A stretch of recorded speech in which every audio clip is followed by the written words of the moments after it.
Assalamualaikum warahmatullahi wabarakatuh. Salam sejahtera untuk kita semua. Pada kesempatan kali ini, saya akan mempresentasikan studi kasus value engineering pada proyek TH7 Louisiana Avenue Interchange. Sebelumnya, perkenalkan nama saya Dimas Okta Safero dari kelas D, Rekayasa Nilai Teknik Sipil Universitas Diponegoro, dengan NIM 2101012014087. Yang pertama dari deskripsi proyek. Value engineering laporan ini meringkas peristiwa dari studi VE yang dilakukan oleh City of St. Louis Park, Minnesota dan difasilitasi oleh HDR Engineering Inc. Subjek studi ini adalah TH7 di Louisiana Avenue, proyek persimpangan. Studi VE dilakukan 10-13 Agustus 2010. Selanjutnya, usulan proyek. Proyek yang diusulkan adalah untuk menggantikan persimpangan sebidang menjadi persimpangan tak sebidang. Proyek ini terletak di kota St. Louis Park, Minnesota, yang merupakan kota pinggiran tingkat pertama di wilayah metropolitan Kota Kembar Barat. Persimpangan TH7 dan Louisiana Avenue merupakan salah satu persimpangan terpadat hingga selalu masuk ke dalam peringkat 200 simpang terpadat. Pada tahun 2005 sempat dilakukan perbaikan pada sinyal waktu dan berhasil mengurangi peringkat terpadat dari 23 teratas menjadi peringkat 144 teratas di tahun 2017. Namun volume lalu lintas terus meningkat dan operasi persimpangan menjadi lebih padat, sehingga pengguna lalu lintas harus menunggu dengan waktu yang relatif lama dan setiap sinyal lalu lintas sehingga timbul banyak permasalahan. Selanjutnya ada tujuan dan kebutuhan proyek. Tujuan dari proyek TH7 Louisiana Avenue Interchange yang diusulkan adalah untuk mengatasi kondisi keselamatan dan operasional yang memburuk. Kondisi kekurangan ini mengakibatkan banyak crash dan menyebabkan tingginya tingkat kemacetan. Proyek ini juga ditujukan untuk memperbaiki pergerakan pejalan kaki dan sepeda melintasi TH7 yang diantisipasi akan meningkat dengan konstruksi dan operasi dari stasiun LRT masa depan di sepanjang Louisiana Avenue. Terakhir, perbaikan transportasi akan membantu mendorong pembangunan ekonomi di daerah tersebut. Kebutuhan akan proyek ini didorong oleh meningkatnya keselamatan kendaraan, mempertahankan mobilitas atau kapasitas lalu lintas masa depan, meningkatkan mobilitas pejalan kaki atau sepeda, mendorong pembangunan ekonomi. Selanjutnya ada ruang lingkup studi value engineering. Misi tim VE adalah untuk memverifikasi atau memperbaiki berbagai konsep untuk TH7 Louisiana Avenue Interchange Project. Tim VE menerapkan prinsip dan praktek dari rencana kerja VE. Tujuan utama dari studi ini meliputi melakukan peninjauan dan analisis menyeluruh terhadap masalah proyek utama dan desain konseptual dengan menggunakan tim multidisiplin lintas fungsional. Fokus dari fungsi value engineering adalah untuk membantu identifikasi alternatif yang akan meningkatkan mobilitas dan mengurangi konflik kendaraan dan non-kendaraan lalu lintas, alternatif yang akan meminimalkan dampak terhadap perkembangan yang ada dan meningkatkan peluang untuk pengembangan atau pembangunan di masa depan, meningkatkan sistem transformasi yang peka terhadap lingkungan yang memecahkan tujuan dan kebutuhan yang teridentifikasi. Selanjutnya ada kendala dan pengendalian keputusan. Yang pertama itu harus mengakomodasi sepeda dan pejalan kaki selama konstruksi dan desain yang diusulkan. Yang kedua, hindari dampak terhadap kompleks apartemen Louisiana Oaks. Selanjutnya ada hindari dampak untuk Sam's Club. Lalu hindari dampak terhadap rel kereta api menyeberang atas TH7 di ujung timur proyek. Lalu pertimbangan untuk keluar masuk akses ke TH7 di ujung timur proyek. Lalu memenuhi proyek dijadwalkan untuk November 2011 dan Maret 2012 adalah tanggal pendanaan. Ada potensi 1 tahun perpanjangan dengan persetujuan sebelumnya oleh Met Council. Lalu meminimalkan dampak dan akuisisi, lalu meminimalkan penggalian, potensi tinggi tanah terkontaminasi, lalu proses penilaian lingkungan atau EA, draft dokumen dijadwalkan akan keluar pada bulan Oktober 2010. Lalu dampak apapun terhadap dataran banjir harus dikurangi, aman terhadap umur banjir 100 tahun, lalu pertimbangan kuat untuk tidak berdampak pada stasiun pompa dan kantor medis sepanjang Lake Street, pertimbangan yang kuat untuk tidak berdampak pada kantor medis sepanjang Walker Street, menghindari dampak terhadap properti 4F, pertimbangan kuat untuk minimalkan dampak di SW kuadran yang diusulkan persimpangan. Nah, untuk tim VE sendiri pada saat analisis proyek itu menggunakan beberapa metode. Yang pertama yaitu adalah menggunakan metode cost model.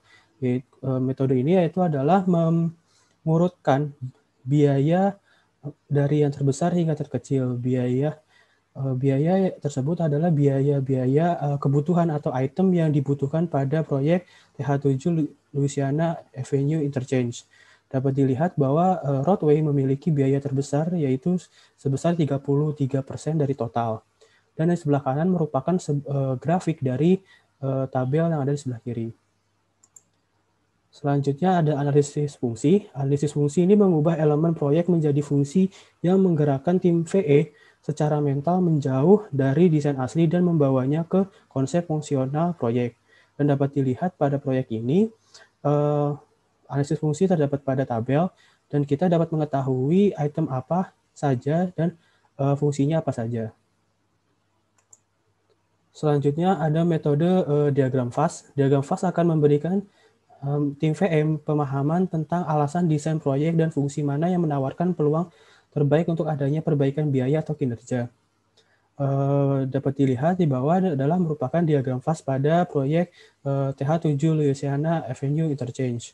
Dan kita dapat lihat bahwa fungsi primernya yaitu adalah mengurangi konflik, meningkatkan mobilitas, dan membuat akses. Sedangkan untuk fungsi sekundernya adalah mengontrol akses, memindahkan akses, dan mempertahankan akses lokal.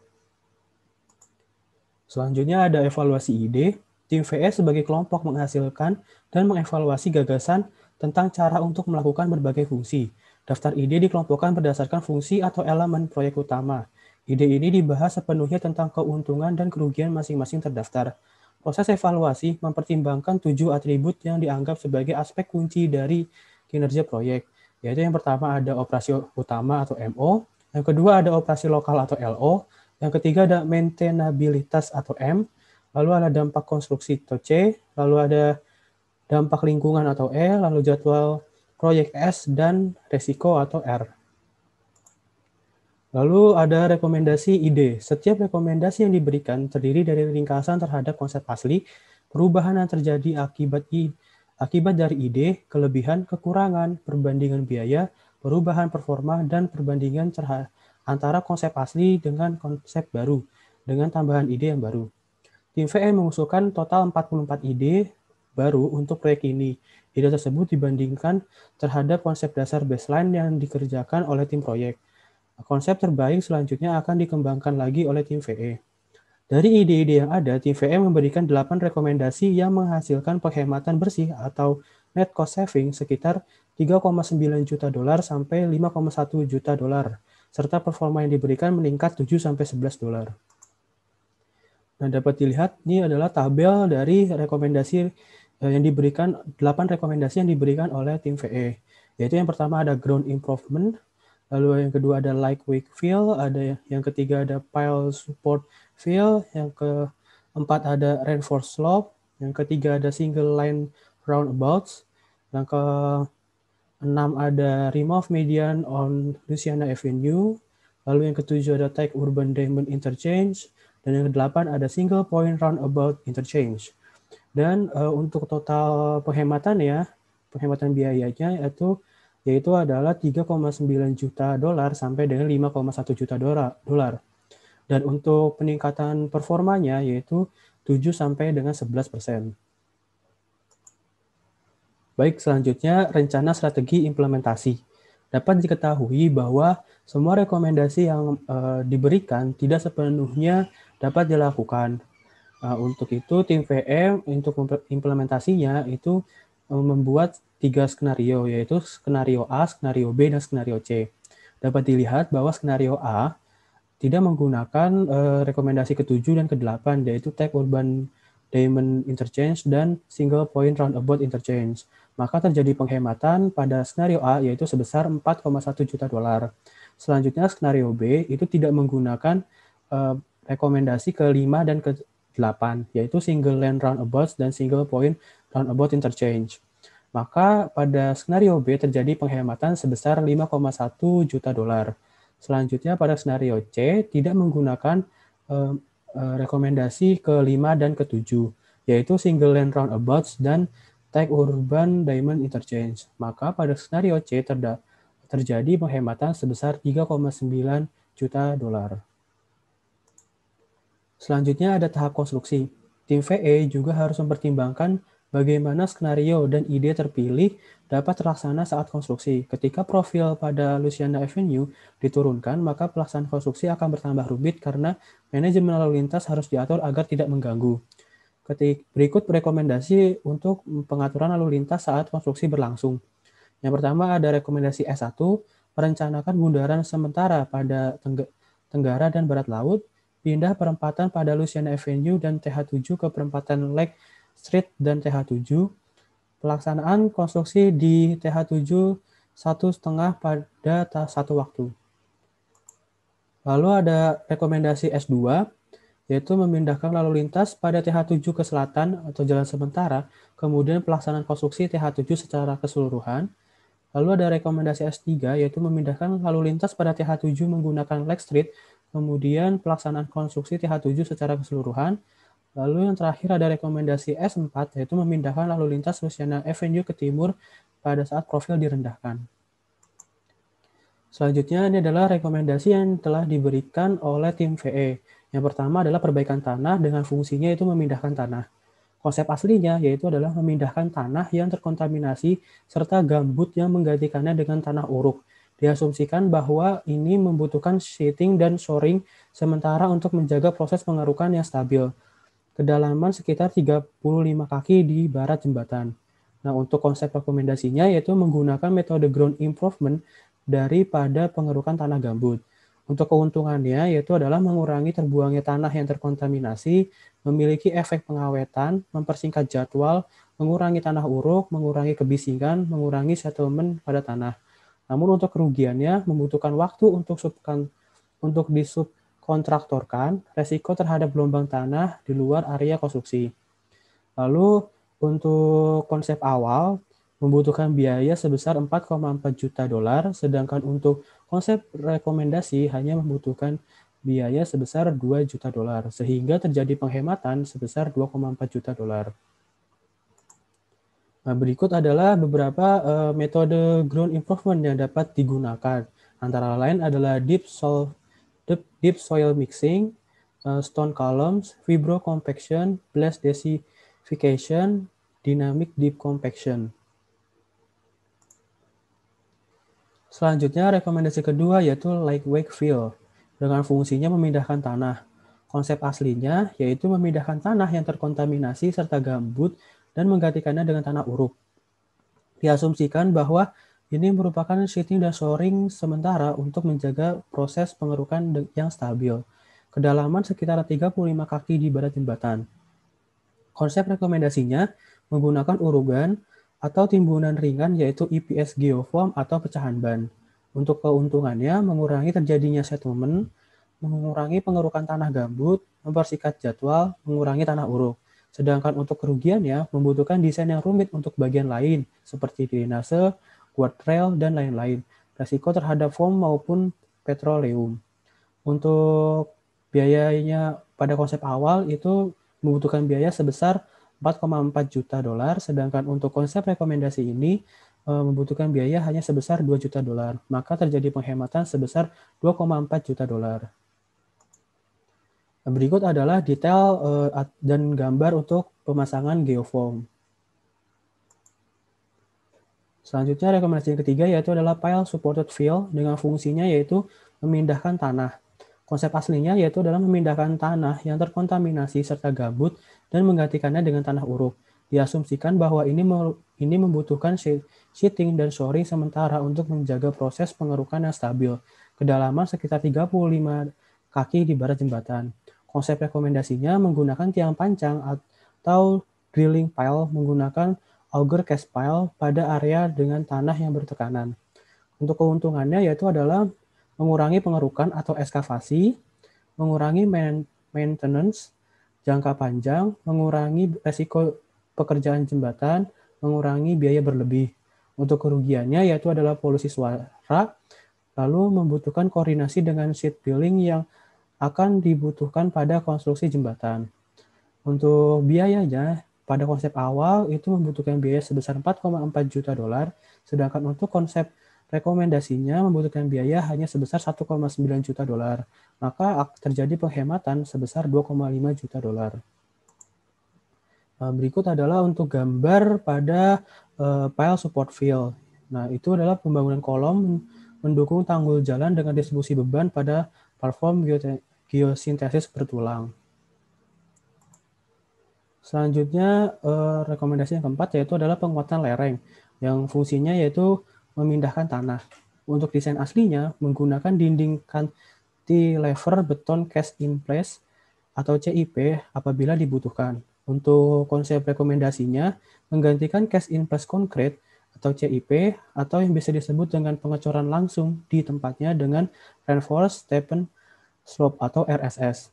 Untuk keuntungannya yaitu adalah dapat mengakomodasi penurunan tanpa adanya pengaturan, mengurangi biaya, mengurangi waktu konstruksinya, mengurangi kebutuhan akan struktural pondasinya, memberikan estetika pada kemiringan yang ada dengan adanya rerumputan, dapat meningkatkan kemiringan lereng sampai 70 derajat.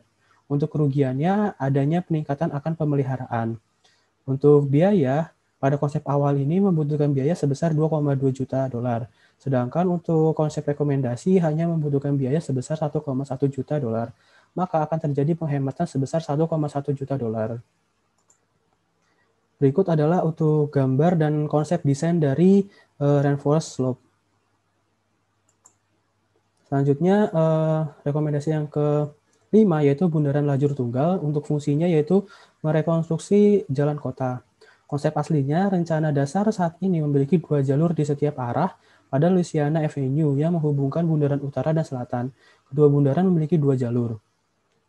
Konsep rekomendasinya yaitu Louisiana Avenue dan bundaran yang ada dibuat menjadi 1 jalur setiap arah. Lajur tersebut dapat diperlebar pada masa mendatang apabila tingkat pelayanan jalan menurun. Untuk keuntungannya adalah mengurangi konflik yang ada, navigasi lebih mudah dari perspektif pengemudi, dapat diperlebar pada masa yang mendatang, mengurangi permukaan kedap air, lalu untuk kerugiannya tidak dapat menampung volume rencana pada tahun 2031, limpasan permukaan perlu dipindahkan pada masa mendatang. Untuk biayanya, terjadi penghematan sebesar 0,5 juta dolar. Berikut adalah untuk gambar original konsep atau konsep awal dari bundaran lajur tunggal yang di sebelah kiri, dan di sebelah kanan adalah rekomendasinya. Dan dapat dilihat pada rekomendasinya itu pada bundaran hanya dijadikan hanya 1 jalur saja. Selanjutnya rekomendasi yang keenam yaitu menghilangkan median pada Louisiana Avenue. Nah, ini fungsinya adalah untuk merekonstruksi jalanan kota. Konsep aslinya, konsep dasar menunjukkan peninggian median di Louisiana Avenue. Saat ini peninggian median di seluruh area proyek.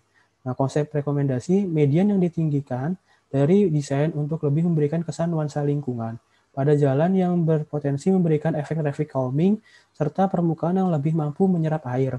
Untuk keuntungannya adalah mengurangi permukaan kedap air, meningkatkan penghapusan salju, mengurangi panjang jembatan, dan traffic calming. Lalu untuk kerugiannya adalah perspektif publik. Dan pada rekomendasi ini terjadi penghematan sebesar 0,1 juta dolar. Nah, berikut adalah gambar dari median yang dihilangkan pada jalan Louisiana Avenue. Selanjutnya, rekomendasi yang ketujuh yaitu Take Urban Diamond Interchange. Fungsinya yaitu adalah mengkonstruksi rem. Untuk konsep asli, pada konsep dasar menyediakan akses ke TH7 melalui bottom rock ramps, berlokasi di dan kuadran barat daya. Semua lalu lintas masuk dan keluar diarahkan melalui persimpangan dengan jalan-jalan lokal. Sedangkan untuk konsep rekomendasinya yaitu menggunakan plan dan profil yang sama seperti pada konsep dasar dan menggunakan dan kemudian membangun 2D. Keuntungannya yaitu adalah pengaruh yang lebih kecil terhadap akses ke bisnis di arah utara, perbaikan desain rem, operasi lalu lintas semakin membaik, akan sesuai dengan right of way existing TH7. Namun kerugiannya yaitu adalah meningkatkan konflik di bundaran, mungkin ditentang oleh pihak apartemen. Untuk biayanya, pada konsep awal itu membutuhkan biaya sebesar 16,5 juta. Sedangkan untuk konsep rekomendasi hanya membutuhkan biaya sebesar 15 juta dolar. Maka terjadi penghematan sebesar 1,5 juta dolar. Berikut adalah gambar dari sketsa 2D pada persimpangan jalan TH7 dan Louisiana Avenue. Selanjutnya rekomendasi terakhir yaitu Single Point Roundabout Interchange. Fungsinya yaitu mengkonstruksi rem. Untuk konsep aslinya yaitu 4 bundaran dibangun untuk membawa lalu lintas ke TH7 ke atau dari Louisiana Avenue menggunakan button hook interchange.